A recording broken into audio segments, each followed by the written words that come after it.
வணக்கங்க. ஜோதிஸ் கிச்சனில் பார்க்க போகிற ரெசிபி சிறுகீரை கடைசல். இன்றைக்கி அதை செய்யலான்ட்ருக்குறோம். சிறுகீரை கடையிலேருந்து 2 கட்டு வாங்கி நல்லா சுத்தம் பண்ணி வச்சுருக்குங்க. 2 தடவை நல்லா தண்ணியில் அலசி சுத்தம் பண்ணி வச்சுருக்கேன். அதுக்கு தேவையான பொருட்கள் வந்து சின்ன வெங்காயம் கொஞ்சம் எடுத்து அதை தட்டி வச்சுருக்கிறேன். அப்புறம் பச்சை மிளகாய், இது 3 தாங்க. தேங்காய் எண்ணெய், 4 பொருள். கீரை கடைஞ்சா சூப்பராக இருக்குங்க. அது பாருங்கள். ஸ்டவ் ஆன் பண்ணி மண் சட்டி வச்சுக்கலாங்க. சிம்மில் வச்சுக்கலாம். மண் சட்டியில் கீரை கடைஞ்சி சாப்பிட்டா சூப்பராக இருக்குது. கீரை கடை இருக்குது, மீன் குழம்பு வைக்கிறதுக்கு எல்லாமே நான் மண் சட்டி தான் வைப்பேன். தண்ணி ஊற்றிக்கலாங்க. கீரைக்கு அளவான தண்ணி ஊற்றி வச்சு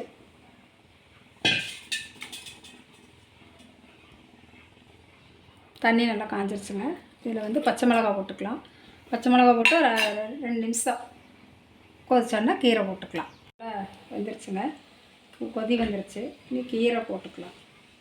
2 நிமிஷம் ஆயிடுச்சுங்க, கொதி வந்துருச்சு.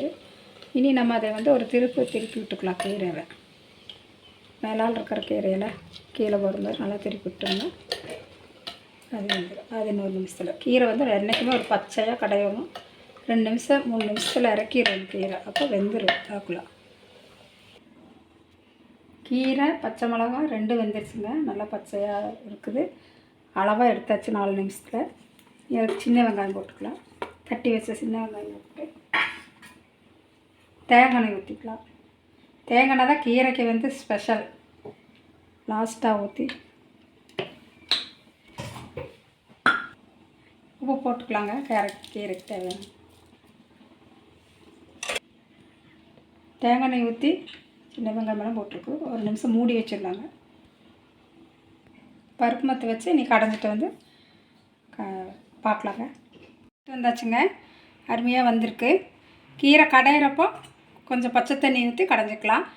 அப்புறம் தண்ணி பத்தாட்டி நம்ம கீரை இருத்தி வச்ச தண்ணி கொஞ்சம் ஊற்றி கலக்கலாம். சூப்பராக வந்திருக்குங்க. கீரை, பச்சை மிளகாய், சின்ன வெங்காயம், தேங்காய் எண்ணெய், உப்பு இது 4 போட்டு மிக்ஸ் பண்ணியிருக்குது. கீரை சூப்பராக சிறுகீரை கடைசல் ரெடி ஆயிடுச்சு. டேஸ்ட் பார்த்துடலாங்க. நல்லா அருமையாக இருக்குது. இதே மாதிரி நீங்களே செய்து பார்த்துட்டு பிடிச்சிருந்தால் லைக் பண்ணுங்கள், ஷேர் பண்ணுங்கள், கமெண்ட் பண்ணுங்கள். மறக்காமல் சப்ஸ்கிரைப் பண்ணுங்கள். தேங்க்யூ.